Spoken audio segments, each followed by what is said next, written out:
Welcome to NextRev's weekly Power Hour series.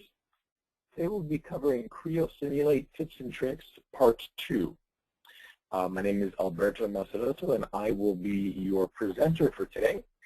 Before we get started, if there are any audio or video difficulties, please type them into the question box to make sure that we can address those.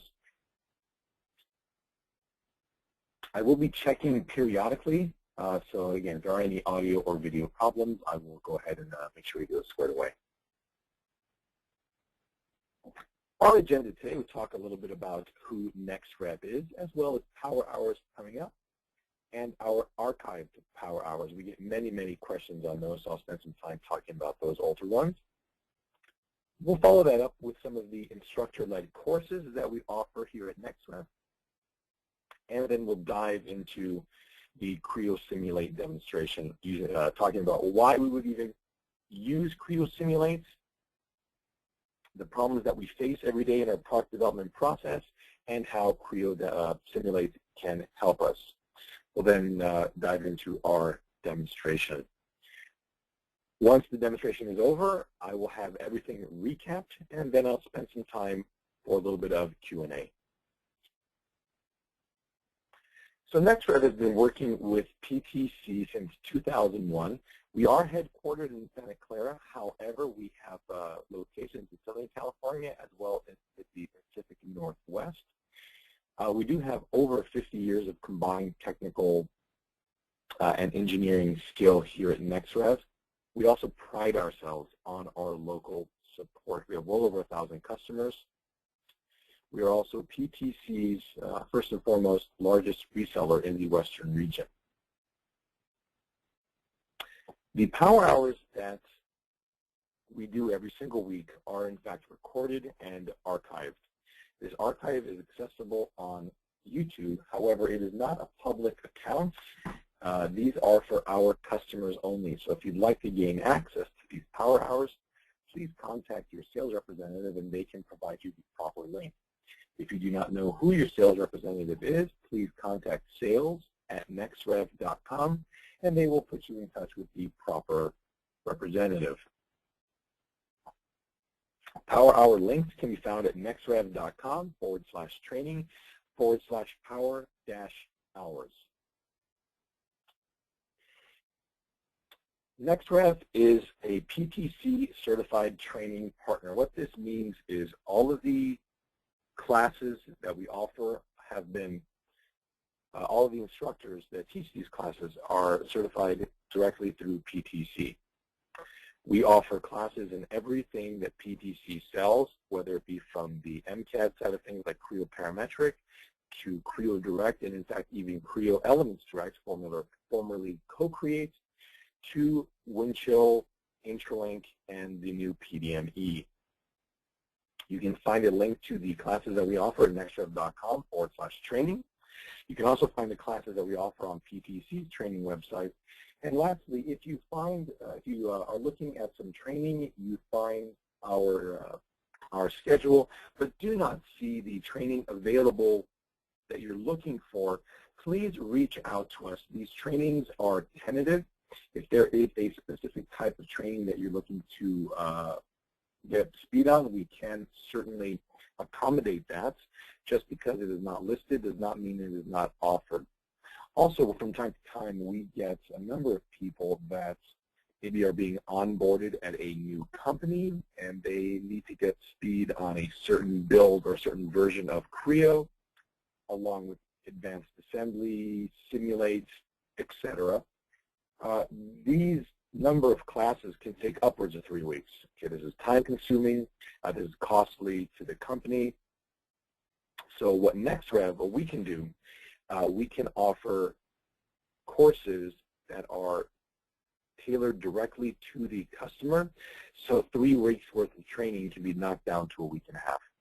Okay, so please reach out to us if you have any of those needs. We'll talk a little bit about Creo Simulate now. The main thing that I want anyone to take away from the entire digital product development process is it is here to make your life easier. The reason we design in Creo is so that we can very quickly make late-stage design changes, work in large groups, run through a mechanism simulation, apply those mechanism simulation loads to Mechanica. And the reason that we use Mechanica, or now known as Creo Simulate, is once again to help get products to market faster. Mechanica or Creo Simulate will prevent from having to make far too many prototypes, which cost time and money. From what we have discovered in the simulation realm when it comes to pain points is engineers may not have an understanding in FEA analysis or finite element analysis. And the reason for this is typically certain companies have a specific FEA engineer. Very often, you will have to export your CAD tool or your CAD part from your CAD tool to an FEA solver. This means any changes, once again, have to be exported and sent back to the FEA solver. You often have to clean up the part or the assembly, suppressing rounds and parts, creating simplified server representations and assemblies just so that the FEA solver can deal with the simple designs. And the fact of the matter is, if an engineer is not used to using an FEA solver, how much confidence do you have in the results? Creo is different. Creo Simulate will allow you to work directly from Creo with Creo Simulate completely embedded within. There's no differentiation between working in Creo and working in Creo Simulate. The interfaces are exactly the same. Because this is designed for a mechanical engineer to work with, things like meshes are automatic in Creo. You simply apply your loads, your constraints, and you have a lot more confidence in your design. Because we're not having to create a number of prototypes, spend money, spend time in needlessly complex designs, we can leverage Creo Simulate to help us better understand how the product is going to survive day-to-day activities. I'm not saying that you're not going to have prototypes. I'm saying that the number of them is going to be significantly diminished.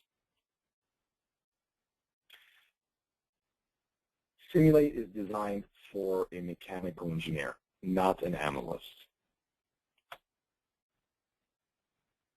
There are a number of optional packages within Creo Simulate, like transient thermal analysis, as well as vibrations.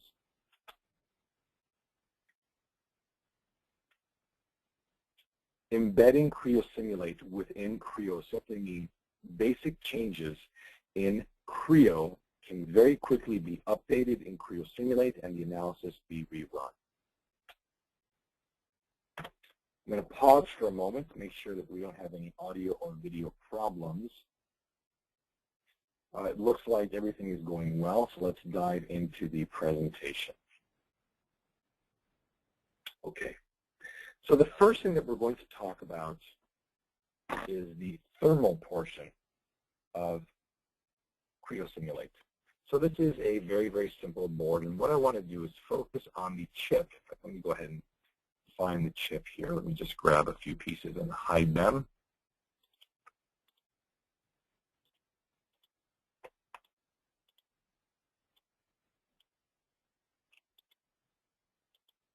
All right, there we go. We'll just hide these. And here is our chip. Okay, it's actually on the bottom here. This particular layer here is a bond.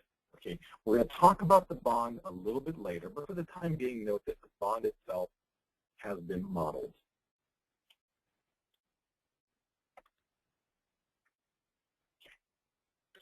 So we'll go to Creo Simulate under Applications and Simulate. Before I move on, in case you are new Heat Creo interface. This is very similar to the Microsoft Ribbon user interface. In fact, it's more than just similar. It is actually licensed from Microsoft. Operations are grouped based on their significance. For example, the Model tab has any model-related applications. Within the Model tab, these vertical gray bars are isolating groups of related features. So this is the Get Data group, this is the Demo group, Component group, and we can expand any of these groups. These are the overflows.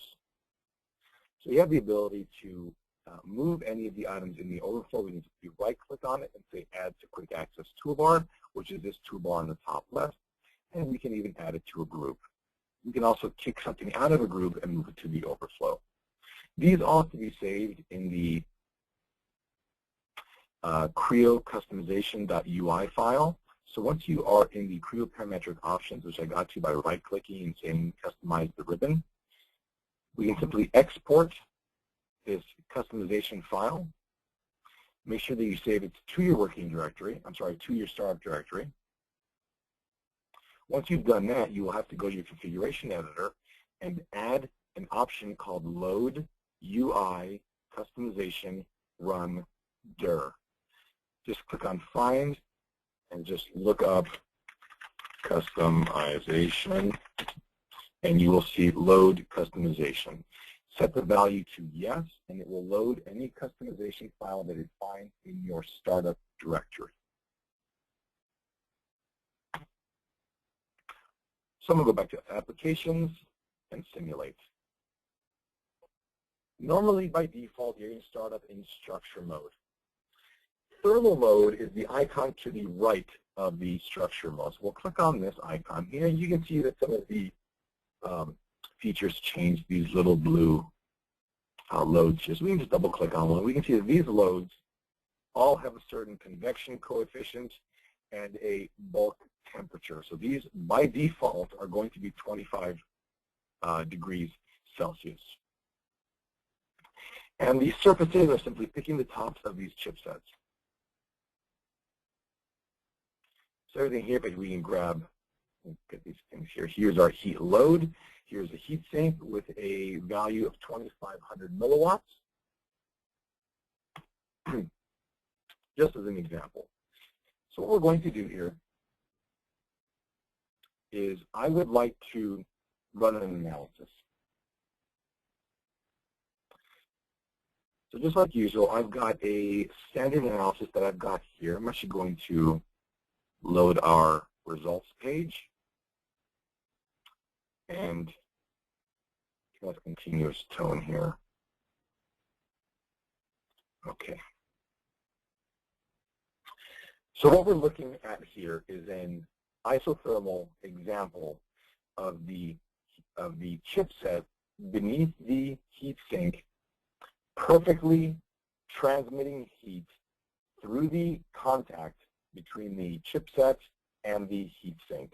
So what we're looking at here is an average temperature of the heatsink in the 90-ish centigrade range, but we do see a maximum temperature of 138 degrees. Now remember, 25 was just about ambient. I think ambient here is actually 20, but that's pretty close. So we can see that there's very, very little heat load on the edges, which makes perfect sense. There's really nothing there. But where exactly is this high temperature load? So I'm going to do a couple of things here to show where this is. I'm going to go to View, excuse me. I'll go to Insert, Cutting, Capping Surfaces, and we're going to just hit OK and do a cross section. Now if I zoom in here, we can see that the processor, the CPU, is right here in bright white, getting its maximum temperature. And between the CPU and the heatsink, we have the bond, which is perfectly transferring the heat between the chip and the heatsink. And thusly, we have the gradient between the two. The issue is, I'm going to close this up, does that actually happen in real life? Probably not. What we typically have is some sort of thermal contact resistance, okay? I think it was called Fourier's law. It's been a while. So to define the contact resistance, what I'm going to do, actually I'm going to go ahead and just hide some objects here. So I'm going to hide that,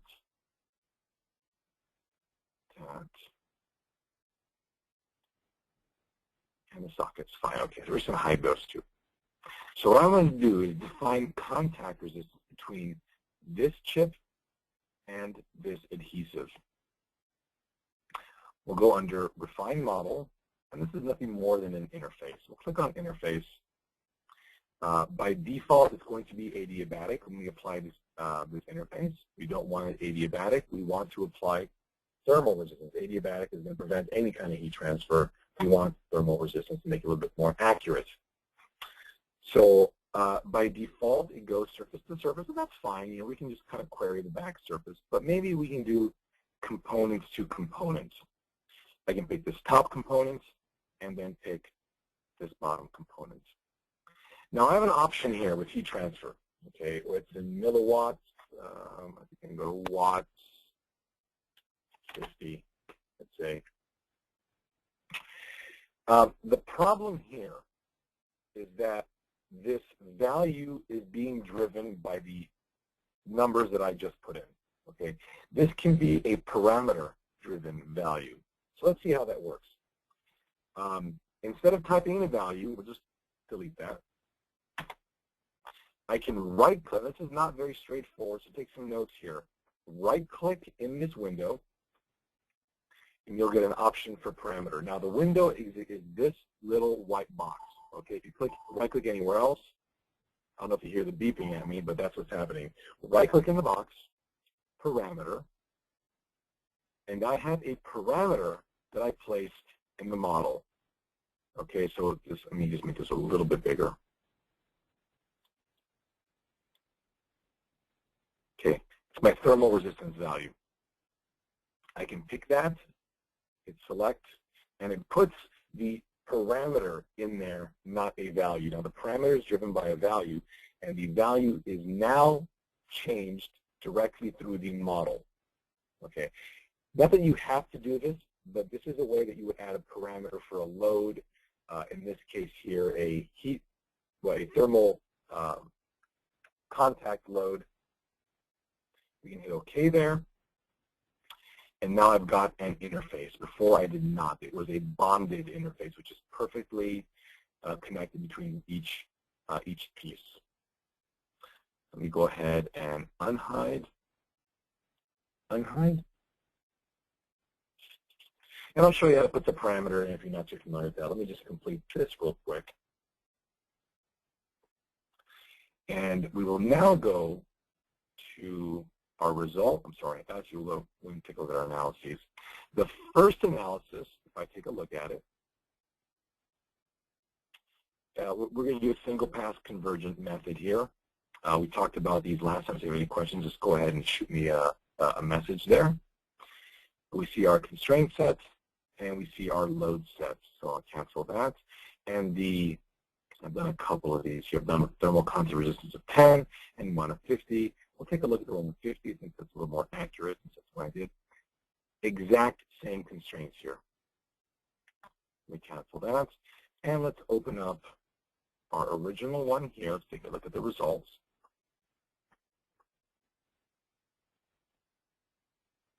What I'm going to do is I'm going to go to display location, and I'm going to isolate the CPU.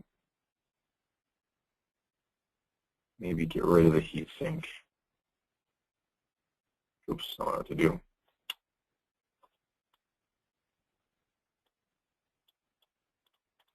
we'll blank the heat sink, and we'll blank the chip case. Okay.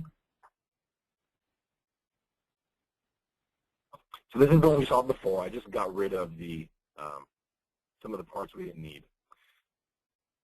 Let's open up another window, and this time we'll grab the thermal contact resistance of 50. I'll specify this is what we're seeing. We're seeing everything in Celsius. Let's go ahead and do the exact same thing. Components, layers. Let's get rid of everything except blank this and blank that. Okay. To the continuous tone, hit OK, and we'll compare the two. Okay. Now we see something that is maybe a little bit more realistic. What we're seeing is the contact resistance is not good here. Okay, if I zoom way, way in, probably a little bit hard to see. You see some purple here at the bottom where it's starting to get warm, but ultimately, I mean, we're looking at 70 degrees Celsius on top, and because of that, the chip is skyrocketing in heat and temperature. It's in the, if I have to read that there. There we go. Over 600 degrees Celsius. So first off, we may have to go back in there and change the thermal contact resistance of that adhesive there to see if we can get it to come down. Obviously, ideal is in the 130 range. Is that really going to happen? Probably not. Maybe getting it down into the 200 range. I'm not an electrical engineer, so I don't quite know what the ideal temperature is here. But we are going to get a more realistic appearance of how the temperature is going to be conducted through this adhesive.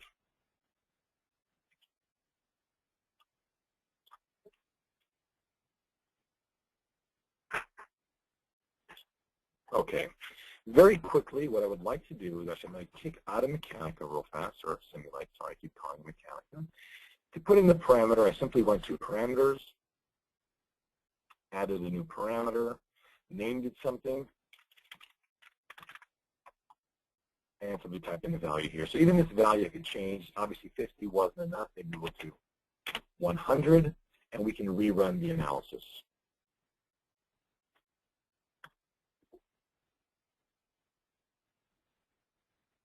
Okay. Now, we went ahead and did a thermal analysis. Now we're going to do a structural analysis leveraging the thermal analysis. So we go back to our structural mode. As we know, the hotter or colder a metal in this case, or a plastic, or really any type of material gets, we are going to vary its molecular bonds, and therefore we're going to find that things may have different breaking points. So this is how we would leverage those thermal analyses to get the different temperatures that we need to see what's going to happen with the structural loading on these parts. So what we're going to do now is under loads, we can apply a MEC-T load. That's nothing more than a Mechanica thermal load. That's it. We'll click on that. We can specify the load. So this was the first one I did with the perfectly bonded, or I think it's isothermal, it's been a while, surface connection between the two parts versus maybe the thermal contact resistance that I did over here. Let's just take the first one.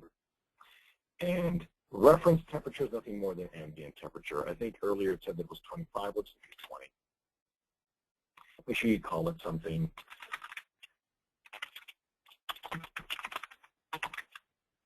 Okay, we'll hit all right. And that is going to be under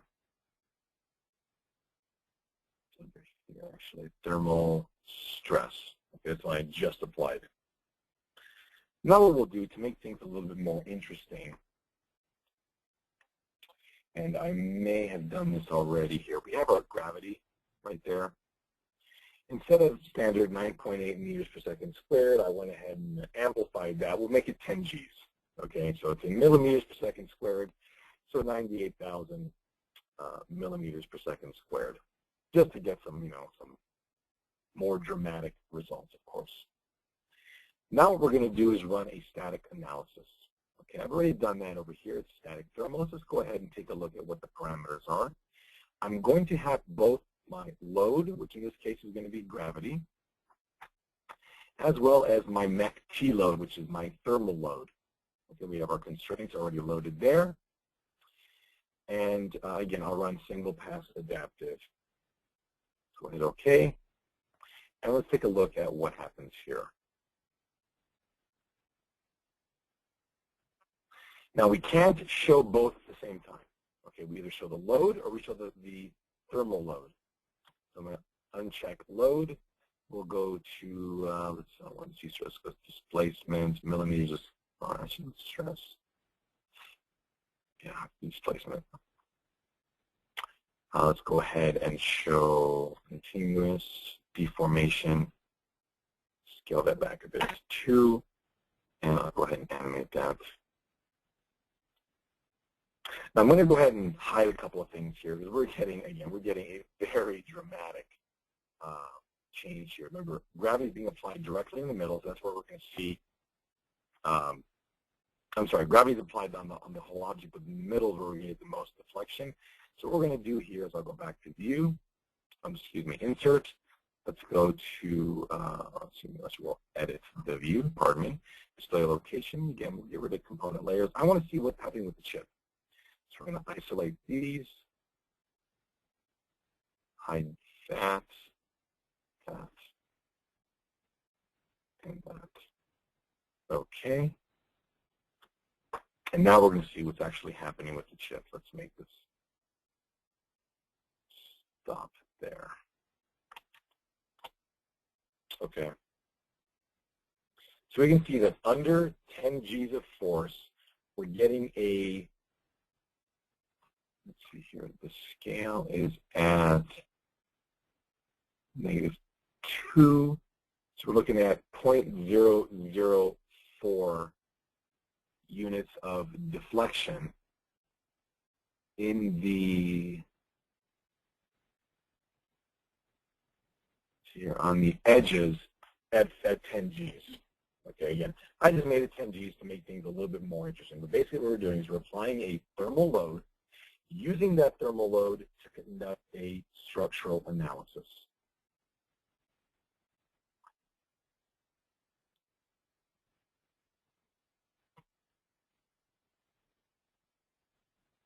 Okay.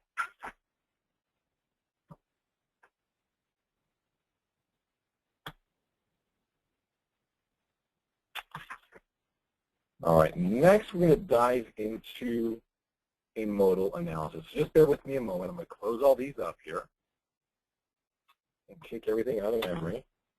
So it's a good practice. Set my working directory, and we're going to open up the frame. Anybody who's here last week has seen this frame already. And we're going to use a simplified representation with no braces. Don't really want those anyway. Okay. So go to Applications, Simulate. And we are going to conduct a modal analysis. Now what a modal analysis is, it finds the natural frequency of the part or assembly that you're working with, okay, where the thing is going to vibrate. This is a pretty simple one to run, okay. We've got our loads, we've got our constraints. These are all from our previous static and dynamic analyses. We'll go to analysis and studies. In order to have a modal analysis, you have to, you should have already created a static analysis. You can just see how the loads are. This is a good practice. Here's our modal analysis that I've run already. Let's go ahead and take a look at what we've selected. Okay, so we have our constraint sets. Okay, this is just the base that we've got isolated here. What I want to focus on here is number of modes. Number of modes is nothing more than the first 10 natural frequencies, starting at a certain frequency. Maybe there's just a resonant hum in the location this frame is going to be put in. It's 35 hertz. You can say start at 35 hertz. Now, maybe you're concerned because the location this is going to be, it's installed in a, what vibrates? A helicopter. That probably vibrates pretty decently there. Maybe this is a structure installed in a helicopter, and you know that there's a minimum frequency, maybe when the helicopter is sitting on the ground with the rotor spinning, and a maximum frequency based upon the rotation speed of the rotors. Then you can say, I need to find all resonant frequencies between 35 hertz and, I don't know, 10,000 hertz. Okay, now we'll find however many possible harmonics are in this assembly between these two frequencies. Normally it's not what we're looking for. We're saying, okay, I need you to find the first 10 harmonics starting at, I'm just going to start with 0. We hit OK, and we go ahead and run this. And let's take a look at what happens when we run this. We're going to get, and I'm sorry I can't make this any, maybe it can make this a little bigger. There we go. That is better. We're going to get the first 10 harmonics. First one's at 84 and change, 135. That's interesting. So we've got 135.076, 135.599. And those two are very, very close.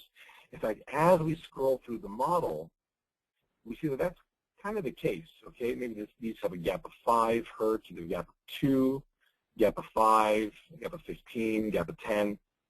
Now, we can look at all of them at once. The problem with that is you're probably not going to get 10 different resonant frequencies at the exact same second near this part. That's not going to happen. So we'll take a look at them one by one. Let's just focus on the 4.6. Now look at displacement in millimeters. That's fine. And let's go ahead and bump the deformation to 5. Animate this. And take a look at what happens. Again, we're looking at something that is exaggerated. But now what we can see is this is not a standard load. What's happening here, I can make this a little bit better here. Here we go. We can see that the top of the table is flaring up at one point and then pushing back down. The edges of the supports are doing the same thing. There's no surprise here that the plate on top is giving us all the problems. Okay, it's acting like a tuning fork effectively. It's a big sheet metal plate spanning a gap. Of course, that's where we're going to get our vibrations. This is taking into account the load on this table, mind you. Okay, so this is a modal analysis, which is how we discover our resonant frequencies or natural frequencies.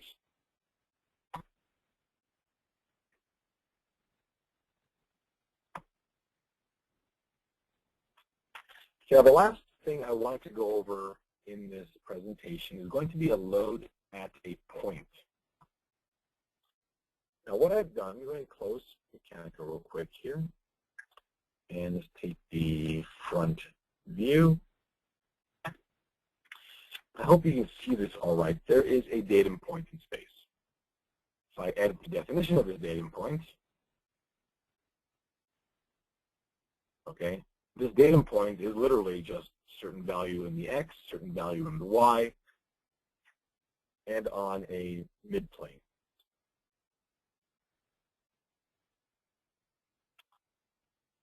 This datum point is representing a load.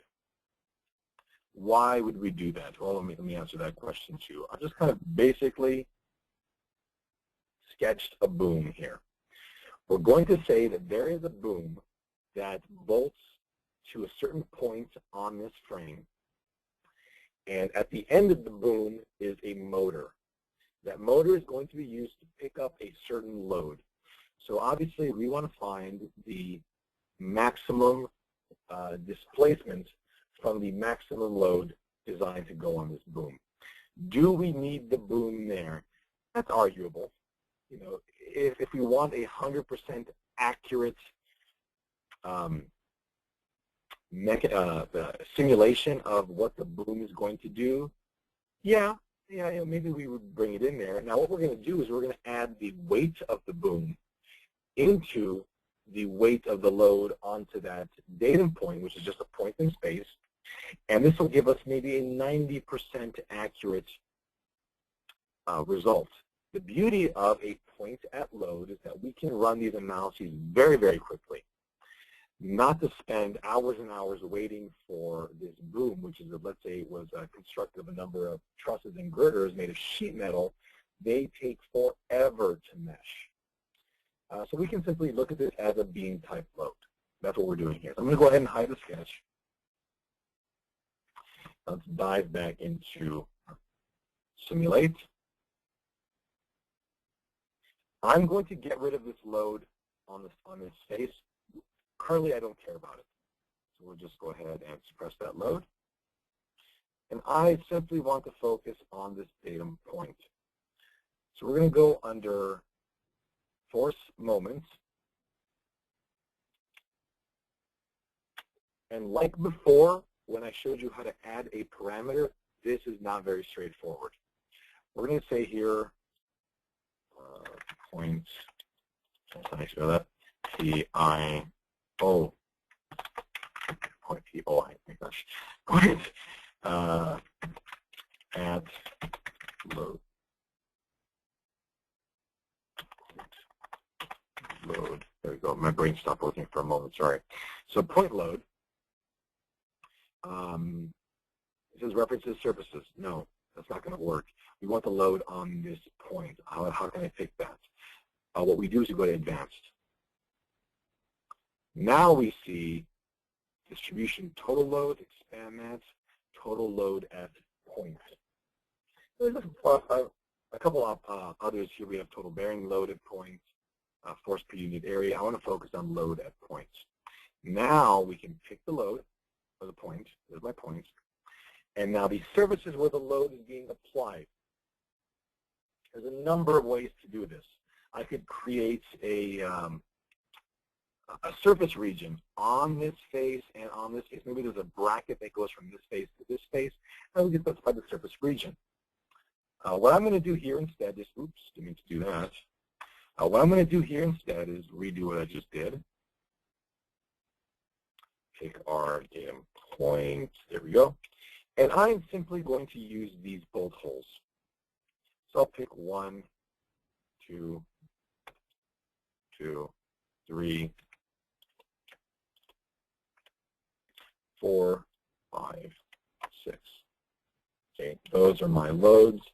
And let's turn on our coordinate system. We see that down is in the y direction. We can come in here and say minus 500, and let's do pound force. Okay, let's preview this. There's our moment. Okay, it's a little bit weird to see. These arrows are obviously pointing up inside and to the right, and these arrows are, of course, going down and being pushed to the left. So that's great. That's exactly what we want to take a look at. Let's complete that operation. And once again, I've got the analysis already taken care of. Let's just edit it. So here's my loaded point. Let's take a look at these. We have our constraints all set, and we have our load set. Remember, I did suppress the load on this surface. For me, I don't care about it. Will it affect ultimately the resultant? Yes, absolutely. We are looking at just a demonstration here. For this purpose, I don't care about that load. So hit OK, and let's take a look at how that actually shows up. Let's do fringes fine. Let's do displacement, millimeters.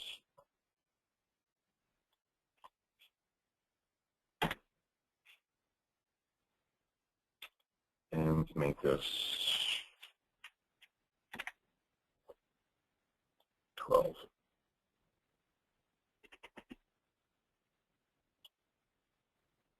And just rearrange this orientation here.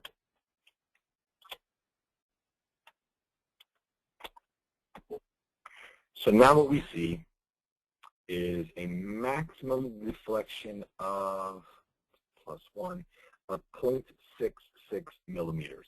Okay, that's what we're seeing in the red there. But what we are seeing is exactly the kind of deformation that we expect. Okay, these are being pulled up. These holes are being pulled up, which is causing stress here in the midsection, actually causing quite a bit of stress here in the midsection. And this point here is being pushed down. And the downward force is causing the deflection of the upper angle iron and this vertical angle iron here.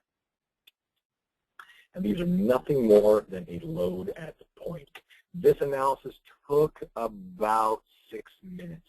If I'd actually had the boom installed, you're probably talking about, simply because of the complexity of it, you're talking about 30 minutes or so. Again, it depends on the computer. It's all arbitrary.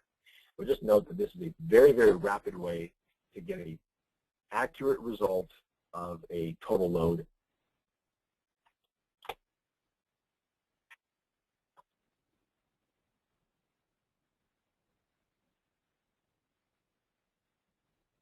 Okay, so on to the recap.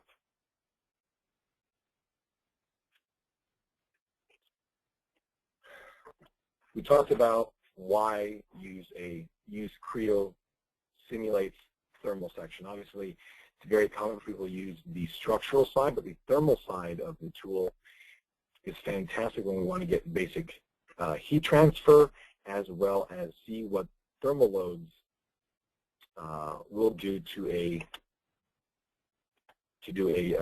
structural load. We talked about thermal contact resistance. Obviously, the example on the top right has perfect thermal conduction between all the different parts in that assembly, whereas on the left, we added a heat transfer coefficient that clearly is giving us a better idea of what's going to happen between the chip, the contact region of the chip, which actually glues it onto the heat sink, and the thermal contact between the two. And we talked about thermal stresses. Okay, now these thermal stresses are brought in when you're in structural mode. You go to loads and select MEC-T load, and it will allow you to select the thermal loads that you applied earlier. Here in the example on the top left, we see the thermal loads affecting the structural analysis of the chip. Bottom left, or that was top right, bottom left, we see the exaggerated example of what is happening to 10 Gs of force being applied to this, this heat sink.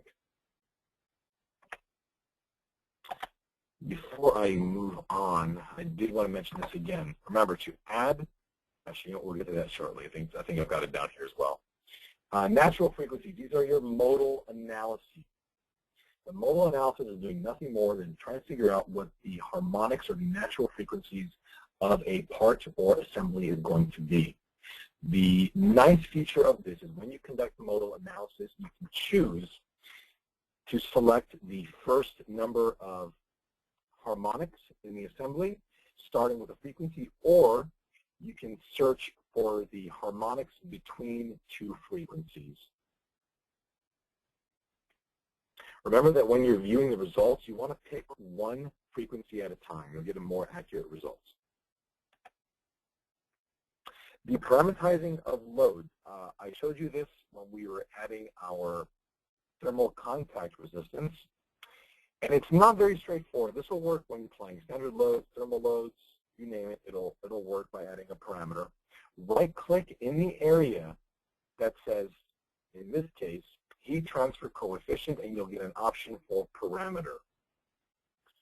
The parameter has to already exist in your model, so go to your model, add all the parameters you'd like to do, and the beauty of these is they can be adjusted from the model. Total load at point. So we just did this one here. The beauty of a load at point is it sets up the analysis incredibly simple. It also does not deal with the structure and the volume of the features that you're trying to work with. This will make the analysis run a lot quicker, and it basically conducts a simple beam analysis. You'll also get your moments by simply typing in the loads at the specific points, and by hitting preview, you'll see all of the moments. Okay. Because we are selecting surfaces for the load at point to be transmitted through, we are going to get an accurate depiction of the deformation on the structure that we're trying to analyze. Well, thank you all for your time. I'd like to open the floor up right now for some questions. Let me just see what we've got in here.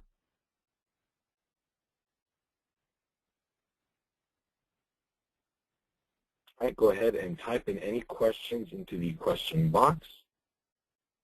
I will mention once again that if you have any questions about the older power hours, please go ahead and shoot me an email or contact sales@nextrev.com.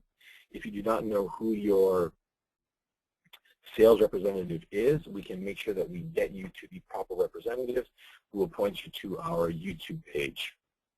Again, all of these power hours are in fact recorded.